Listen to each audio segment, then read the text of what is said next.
we've just picked up the interview part of it. And that interview part does not reflect the views, attitudes, whims, deeds, or any other proclivities of the leaders and the members of the housing community here at Grand Houses, nor does the views expressed on this show reflect the attitudes and the thoughts of the management of this NYCHA dwelling. However, the program, the communicators, does reflect the research done by the participants in the program live and live in color in studio by phone interview. And once again, we have by phone interview good brother from the LaRouche Political Action Committee, and that is Brother Dennis Speed. We've asked him on to talk about things that the public doesn't know but should know, and he's here in living color. Thank you for joining us, Brother Dennis Speed. Very happy to be here, sir. And when we put the opportunity to you to be interviewed, and we put it that way in terms of our extending interview opportunities to political people and community people, you responded that there is a situation pending or impending in Africa, and would you give us some insight into your insight and provide us with sources if you can? Yes, sir, I can. Let me just make sure I'm coming through clearly, because I heard what you said. They had a bit of background noise. But is my communication clear? Oh yes. We're gonna adjust the noise factor right now, and that is. Okay, don't worry about it. I just wanted to make you aware of it. That was all. Yeah. I Okay. it might have some impact on your own ability to receive what I was saying. Yes, sir. Yeah, I'd like to sort of indicate something because I'd like to take it. And I'll put it this way. Everybody has noticed, of course, the discussion concerning Iran, Southwest Asia, by which I mean the nations of Iraq, Iran, Syria, Lebanon, Israel, Egypt, and Jordan. Saudi Arabia, of course, is in there. And, of course, Oman, United Arab Emirates, these other locations, Kuwait. And this is a kind of crossroads of continents. We'll talk about the continent of Asia, which is an actual continent, the continent of Africa, which is an actual continent, and the subcontinent of Asia called Europe, which is often talked about as the European continent, which is not really true. But it's a crossroads. And you have the Mediterranean Sea, which is at, of course, northern coast of Africa. And you have the Red Sea, which is on the eastern coast. You have the Atlantic Ocean on the west coast. And you have, of course, also in some sense, the Indian Ocean, which is also significant, particularly for relations in the near term between the 1.3 billion people in India and the approximately 1.3 billion people in Africa. We want to recognize that just between continental Africa with its 54 plus nations and the Indian subcontinent, that 1/3 of all of the people on the planet live in those two places. We should also recognize that if you just take India and we take Africa as the continent, that's more people in those two locations than lived on the entire planet in the year 1950. Now, of course, that's 70 years ago, and would not, shall we say, sound so startling to a person in their 20s. But for those of us who are, in fact, go back that far, and to recognize that, in other words, about the time some of us were born, maybe sometime after we had been born, that those two areas alone have as many people in them as were on the entire planet at the end of the Second World War into like 1950. Now, having said that, if you look at, for example, the negotiations that went on a week and a half ago in Berlin conference now, and they're talking about Libya. And they're talking, though, not merely about Libya, they're talking about the surrounding nations. And who's there talking?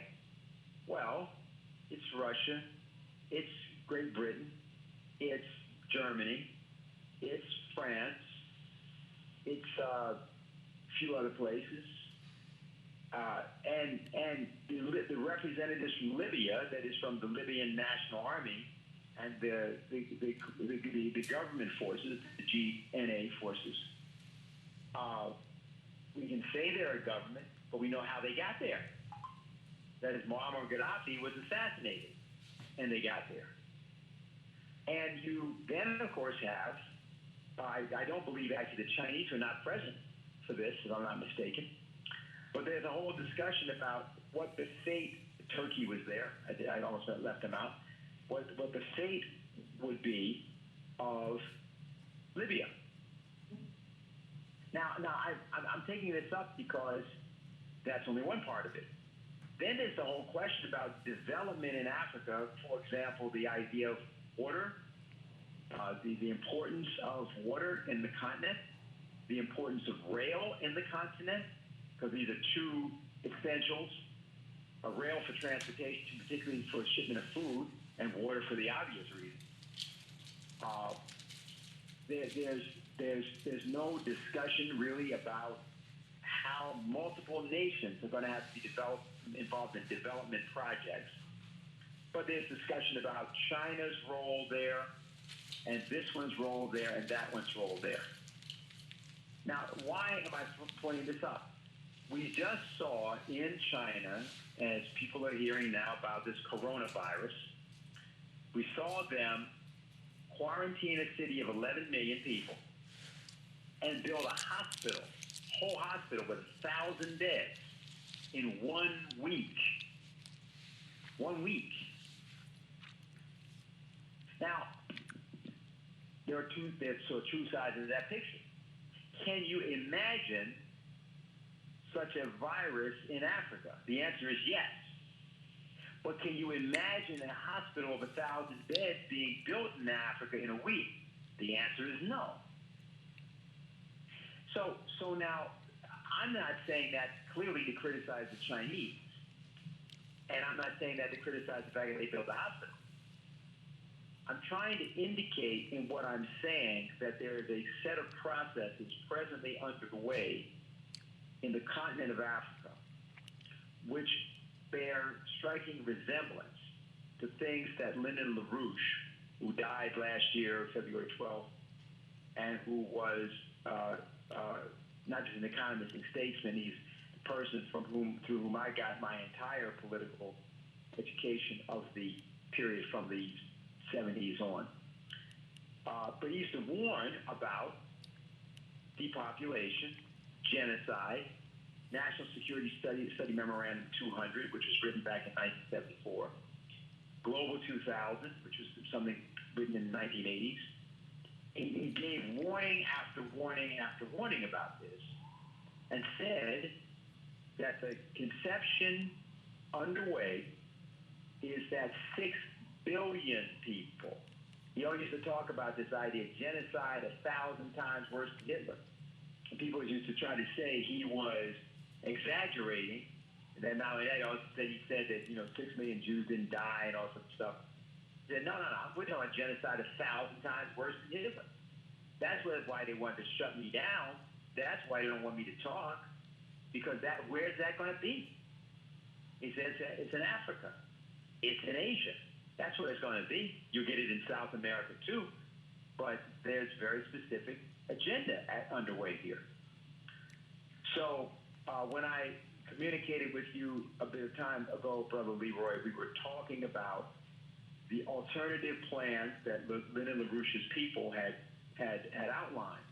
or an extension of development into Africa, much of which, by the way, or some of which, I should say, was, at least in its planning, not that different than what Muammar Gaddafi was doing in Libya.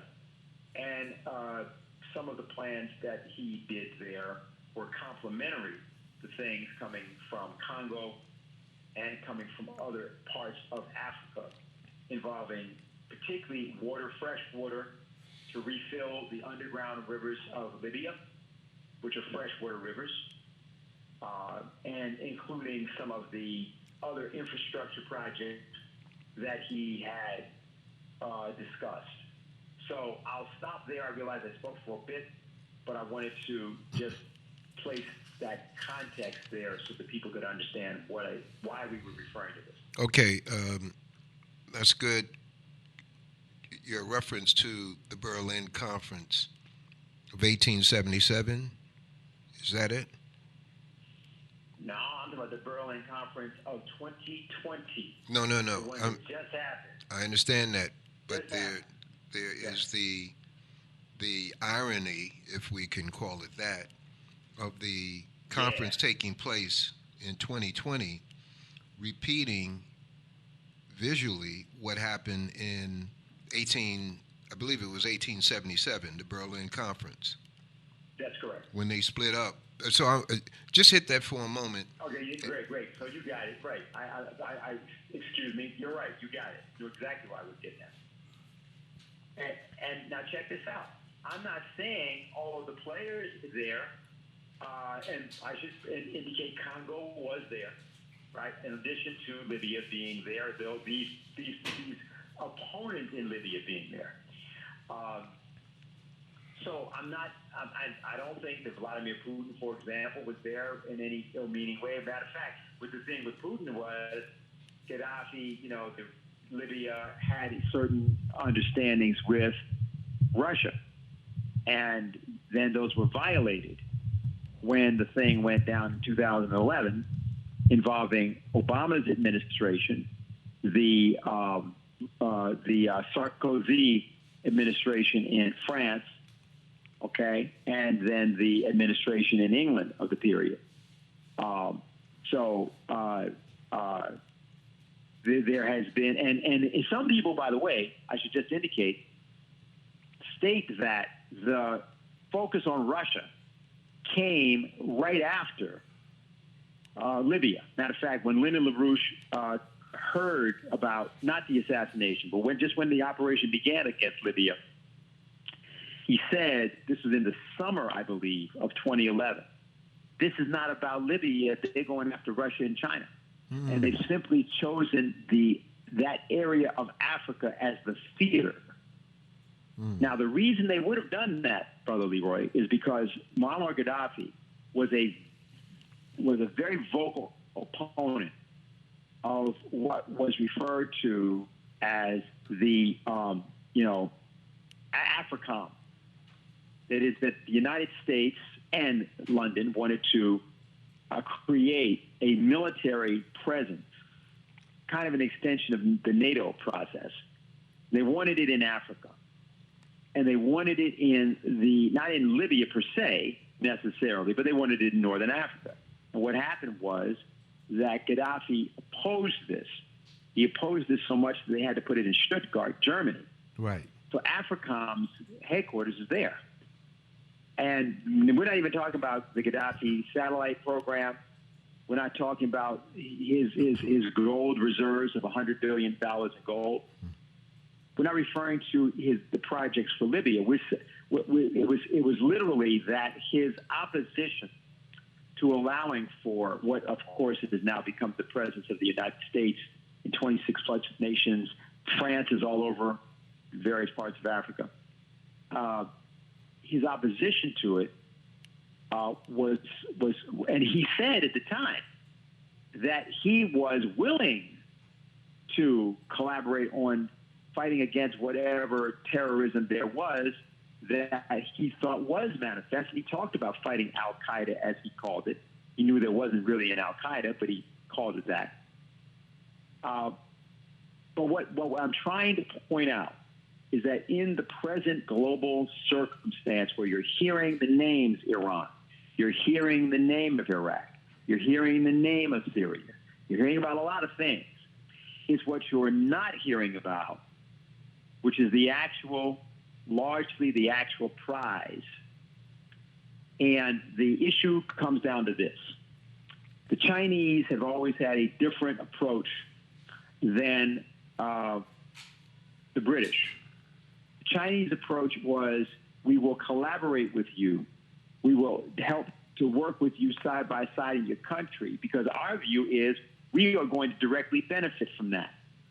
We're going to benefit because of your resources. We're going to benefit because of other things. But we need not dominate you. We got plenty of people in our own place. We got 1.4 billion people over there. If we can create a set of a dynamic of trade and exchange, which is what the old Silk Road was about. Remember, the old Silk Road went all the way to Timbuktu. Mm-hmm. See? We're talking about, and we're talking about 500 AD and all like that. Matter of fact, that's why Timbuktu was so famous for the eye operations, because a lot of people would go there, including from Asia and Europe. So therefore, this idea that you have a form of exchange, of trade, exchange of ideas and goods, and you don't bother with trying to collect debt from people at high interest rates, usury in other words, this is something that the Chinese have had for a long time. That's not the British approach. That's not the monetary approach of either the City of London or Wall Street. And they have a predatory idea.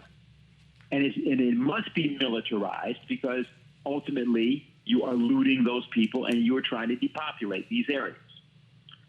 And so the interesting element, which I'd like to just indicate that I'd like people to be aware of and begin to think about and ask themselves the question about, is when we are hearing about all of these other things, in what way is the continent of Africa involved, and why is it not being discussed? Okay, in order to ask that question, one has to have an awareness, and if possible, a knowledge of the resources of Africa and how large it actually is compared to how it's portrayed on the maps that we have been exposed to, the atlases and whatnot. Mm-hmm. So when you know the strategic aspect of the resources of Africa, and you know that they're being exploited now and have been ever since the original Berlin Conference, then you would ask, okay, how come the source of money and wealth that's being exploited and has been exploited isn't being spoken about? That should raise a question. That's what I'm picking up from you. Yeah, well, that's correct. I mean, now to make it a little bit less general, let me say a couple things so people get where I'm going on this and what the issue is. We just had a conference this past week in Davos, Switzerland. This is held every year, World Economic Forum, okay? All these people are there, and their big thing, Mike Bloomberg is leading this now, and there's also a guy named Mark Carney, former governor of the Bank of England. But they're coming in, and their whole thing is, you know what? We have got to save the planet. We are concerned about the planet. Now, same people have been exploiting, right, looting, raping, pillaging for centuries, right? But now they're concerned about the planet, see? And now people might be a little bit different, but please, just bear with us, they say, right? But we're going to deal with this. So their thing is, no companies should be financed that produce carbon or oil. I mean, a coal or oil, because we want to lessen the carbon footprint on the planet. That's what they're saying. All right, now you look at the continent of Africa, and you look at who uses coal and who uses oil, if they've got anything other than wood, and it's basically 90% of the energy usage. Now, Then they say, well, we don't want to have anybody have nuclear because, that's like dangerous. Except that's the only way you can get to power generation independently. And you have small modular reactor plants now that have been designed. In fact, they were designed in South Africa. Fourth generation nuclear power plants, much smaller, about 10% the size of the other one. Put these things, bury these things underground, and do all kinds of stuff with them. You can put them offshore. You can float them into place, and no reason that people have a problem. And see, if you're not saying, no, you can't have that, which, by the way, is also one of the major issues at stake in the Iran deal, but that's a different question. Say, well, so what are you saying about this? If people are not burning coal, if people are not burning oil, and you look at the fact that if you take the top 10 fastest growing cities in the world, about 8 of them or 9 of them are in Africa. So what are you saying? Okay, so that was just being discussed in Switzerland. Interestingly, Donald Trump went in there and said the opposite. He said, I don't understand why people are always putting down technology. I hear people saying, he said, we have had doomsday sayers saying that there was an overpopulation crisis in the 60s, there was a food shortage crisis in the 70s, and that we were running out of oil by the 1990s. And this stuff ain't. So, Trump just basically, because of course he will tend to dump on anybody's parade whenever he gets a chance anyway. Right. But he basically sort of just outed it all in the course of many other things he said. He wasn't that popular there. He polarized it. But I'm only referencing it for the following reason. The plan goes like this. 20% of the planet is going to eat the other 80%. That's what the concept is. Because 20% of the planet now is over 1.5 billion people. I mean, it's almost as many people, again, not quite 2 billion, but almost as many people as were on the planet in 1950. And nobody was complaining in 1950 that there were too few people. Nobody was saying that the Earth was underpopulated. So here's how these guys figure it. Here's what they're going to do. They don't want a lot of black and brown, or they would prefer also to have a hell of a lot less yellow people. They just don't know how to deal with that at the moment.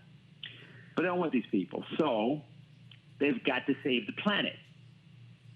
And they will allow, because you've got to have representatives, because otherwise you'd be accused of genocide. So you're going to make sure you have your own black people and your own brown people, your own yellow people. And many of those people will also be poor. But your poor people, they're not going to have nations. They're not going to have their own governments. Not that will be independent.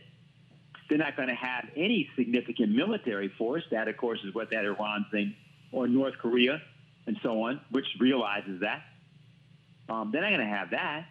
But they will be allowed to participate in some fashion in manufacturing of some type, some kind of agriculture, and other functions, essential functions, service functions, and so on.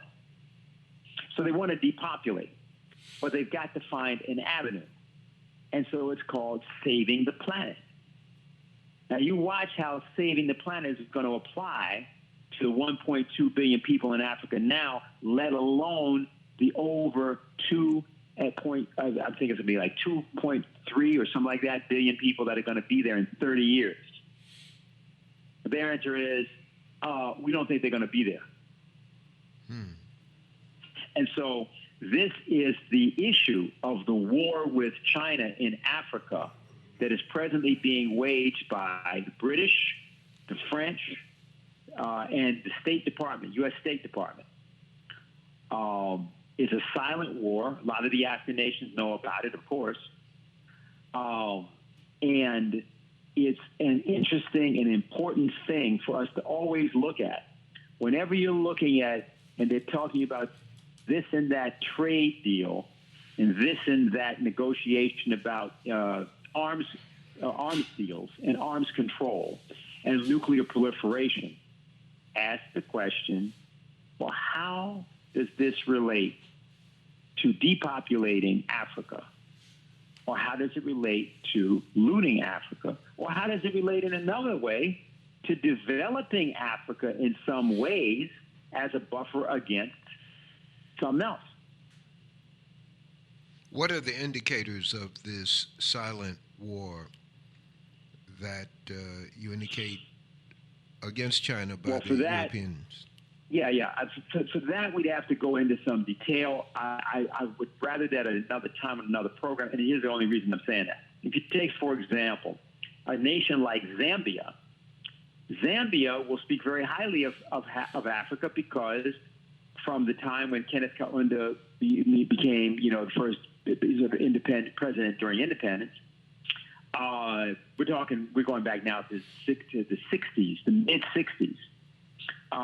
China was allied with Zambia back in the days of Mao, the days of and all that, and were responsible for helping them, assisting them in getting access to capabilities, technical capabilities for transportation, and also even for export of goods that they otherwise wouldn't have had. So they have one experience with them, which goes back that far. It's a 60-year almost experience. But if you're talking about Congo, for example, that's something new. And I had a discussion, this would now be 2 years ago, with some people from Congo. And what they said was, well, there are some very important and useful development projects the Chinese are doing, but they have no real feel for Congolese civilization. And so we've been going back and forth with them on that and trying to straighten that out. So now, but the Chinese are interested. Now, what's the war? What's the expressions of the war? Okay, there's three things to know. Number one, you want to know that the United States has military in at least 26 of the 54 nations of Africa. The first thing you want to know. Number two, you want to know that the French are actually one of the largest imperial forces in the world. Not that everybody in France is bad. I'm just telling you the truth of what it is. They extend over 12 time zones.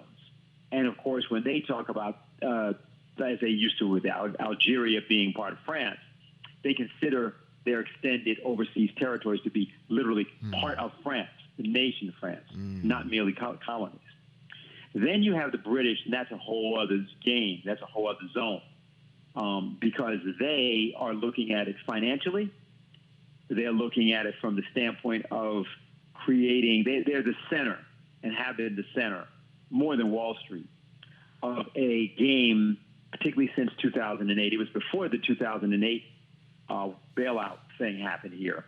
But from that time in particular, they've operated from the standpoint of bolstering those banks, going further into debt, creating a global game in which that's happened. And what they're now trying to do is to attach the income stream of regular people, including in this country, emphatically in all of the so-called developing countries. Just you attach the income stream. So you leave enough in the countries that might allow the countries to maintain themselves to some degree. But you're looting anything which is excess in order to prop up this massive debt bubble. They're not really going to be able to succeed. They're going to start to try to let air out of the bubble during probably the fall of this year. Could be later, could come into the winter or early spring of next year. But they cannot continue with things this way. And at the point, and what they were going to do at that point is to simply try to attach the income stream, literally, of people all over the globe. So the war is, the Chinese don't need to do any of that. The Chinese have an independent, sovereign credit capability.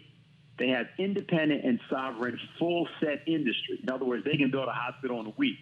British cannot do that. French cannot do that. I don't think the United States can do that. Maybe it could if it was interested. And, I guess, okay?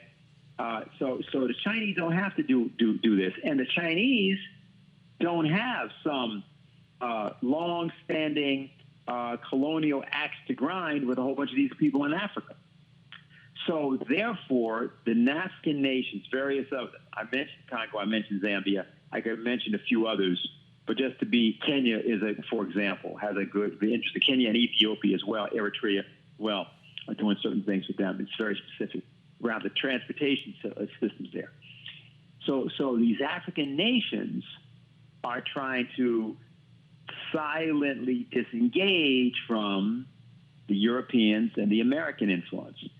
And so when you see periodically some go down in Somalia and somebody get killed and maybe some Americans get killed and this and that, or you see, as happened to the Chinese in Sudan a little while ago, some of the engineers and so on suddenly getting killed down there. That's what this is about. These are all expressions of this silent war. Okay. Earlier you just touched on the tactic of putting these quote emerging end quote nations into debt, and debt is slavery. We can agree on that. That's right. And it reminds us of the book and the guy who wrote the book Confessions of an Economic Hitman.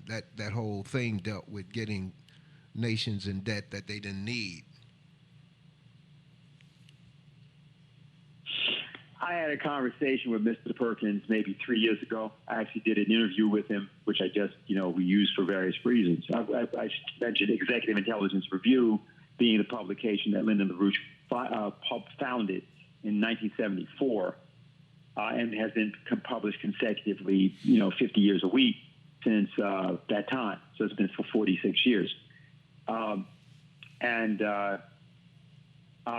the course of the discussion, remember he said two things. He says that there's a hitman. That's one thing. But then there are the jackals. Right. Now the jackals are, the assassins. And he recently, right in that interview when I talked to him, which is, I guess it was 2016 fall, I believe, 2016. 2017. And he said to me at that time, but actually what has now happened is that whole system has now come to the United States in the form of the lobbies in Washington. And he said it to me at that time that there are literally hundreds of thousands of people, about 100,000, that are involved in one or another form of lobbying. This would include primary lobbyists and then secondary personnel that do follow-up and so on. And so he said, that's the old system we used to have, he said, in Indonesia. And it's the system I saw in a different way when I was working on the Saudi Arabia account. And now you have it in Washington, D.C. And that's the way that this country is actually being governed. Number one, it's the most indebted country in human history. The United States is more bankrupt than any country has ever been in the history of the world. From the standpoint of the numbers now we're talking. That's a little bit different in some other respects. But number two, the constraints on politics. Look at the people. The people are massively in debt. How much time do they have to pay attention to what's going on? And when they do pay attention, then they get threatened with their debt. So they can't do anything, right? Because if they try to do something, then they can't eat. Debt. So that was his reference. That was his response to me at that time. Debt destabilizes a nation. Debt destabilizes a family. It takes the security away from them. The guy just killed his family, his wife and two children, and he was only $100,000 in debt. But everything is relative today. You see these families you see these parents killing their children. We only have 5 minutes left. I want you to just give a brief in terms of the picture that we have of the world today that we aren't necessarily looking at and studying. There's a momentum that comes out of World War II when the colonized individuals, the colonized nations were put into service in defense of the European nations. So you had the Vietnamese being militarized. You had all these guys being militarized, and at the end of World War II, they didn't put their arms down. They began to. You just play that one out for us, so we can see things in a perspective. Well, let's look at we just do a couple things. Let's look at Ho Chi Minh. Okay, as he remember that's not even his name. I mean that's what Brother Ho. That he gave his whole life from before. But he, of course, was part of the anti-fascist alliance. The United States was allied with Ho Chi Minh. It was called the Viet Minh at that time. Was what it was not called Viet Cong. And September 2nd, 1945, they declared independence and quoted from the Declaration of Independence of the United States. And 2 American jets flew overhead in solidarity with that attempt. And next thing Ho knew, he's got Americans basically subsidizing the French to try to retake the place. And he has to do what he does, which he does do well. And he defeats them at the Dien Phu in 1954. Then ends up in Paris trying to negotiate. And then finds now the United States gets pulled into this. Kennedy gets shot behind this, among other things. Johnson puts 500,000 people in. Vietnamese still win. Why is this significant to what you're asking me? Because with what I said earlier, I said India and Africa, the continent of Africa, will have now between them more people than were on the entire world, in the entire globe. So that means if those of us who have an anti-colonial, a pro-revolutionary stance, and I believe that Alexander Hamilton was one of the great revolutionaries of all of history. I think what he said and what he did as U.S. Treasury was a consolidation of an actual revolution. With his knowing, he was working with a lot of people who didn't like, who were still pro-slavery and all that. But that's the same thing as what you had with Ho Chi Minh. He had to work out of a situation. You named it. You identified it, where they were given weapons under duress. They kept those weapons, and then they, declared their independence. They thought they were independent, doing it with their friends. Found out their friends were their enemies, and still decided they're going to fight, and they won. And I think that's the moral of the story of our time. I think that's what's important. Lyndon LaRouche always taught us that. In one sense, that's what we are in America, or have tried to be. We've seen the Nation of Islam do what it did to some degree in America as well. So this is what I guess I would say just in closing as to why I'm hopeful, why I do what I do, and why I believe that the people can win. In terms of the awareness of, you mentioned in concluding, we need some sources. You mentioned Global 2000. Is that one of the documents? Yes, you can find that probably still online on Council on Environmental Quality. Issued it. Would have been issued about 1980, I believe, the year of issuance. Global 2000. That's the document. Yes, it was a report that was made for the Carter administration. And it was, and in the particular department was the Council on Environmental Quality, by the way. Okay. And there are two other documents you mentioned before that. National Security Study Memorandum 200, which we always talk about, as you know, which is from 1974, and that can certainly be picked up on. I went through that. One that may be useful for people is to look up Executive Order 12333.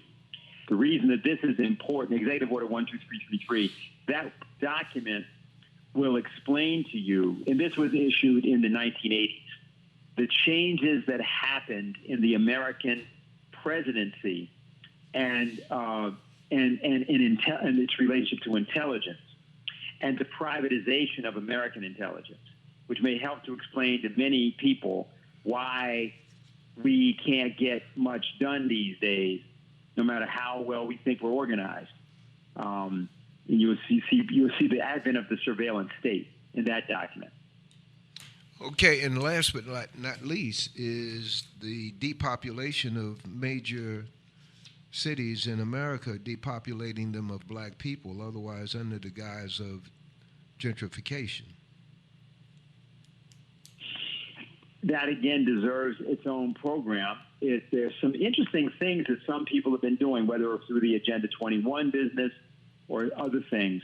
And it's interesting to find the various types of people that have looked into this, and they tend to span a wide political spectrum, which is interesting. All right. And the publication that you're putting out, or the email publication that you're putting out, the executive report? Yeah, I think the best thing, people can go to our site, LaRouchePAC.com. You can see some things, but also there's LaRouche Pub, like publications. I think, but also if you simply Google Executive Intelligence Review online, there are also back copies that you can get. One thing I just like to tell you is that there was an article published about 5 days ago in Politico, it's called, and it was by a guy named Otto English. It's a pen name, Otto English. It's called The 12 Americans That Tried to Destroy the British Crown, the British Empire. And number 10 is Jeffrey Steinberg. So the people who know Jeffrey Steinberg worked for Executive Intelligence Review for many, many years, many decades. And so just wanted to reference the fact that we were given that honor last week. Okay. Brother Dennis Speed of the LaRouche Political Action Committee, I want to thank you very much for sharing once again. And, well, there's a continuation, and that is the information you dropped on us some years ago about a bail-in as opposed to a bailout. That's another show. I want to thank you very much. God bless you, my brother. Thank you, sir. We'll be talking again. Yes, sir. And ladies and gentlemen, brothers and sisters, boys and girls, we'll be right back.